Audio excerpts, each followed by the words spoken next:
महकमा मौसमियात के मुताबिक हफ्ता 13 सितंबर को रियासत के 5 अजला में कहीं कहीं इंतहाई भारी बारिश के इम्कान हैं, जबकि 19 अजला में भारी बारिश की पेशनगोई की गई है। निर्मल, निजामाबाद, संगारेड्डी, मेदक और कामारेड्डी अजला के लिए ऑरेंज अलर्ट जारी किया गया है, जबकि आदिलाबाद, कुमरम Bhim Asifabad, Mancherial, Jagtial,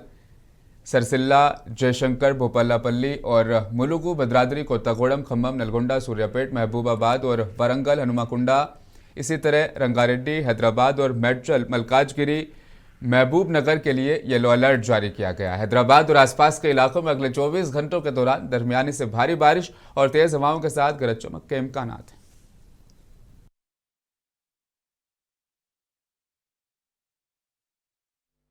An upper air cyclonic circulation, which was persisting for the past couple of days over north coastal AP and south Odisha,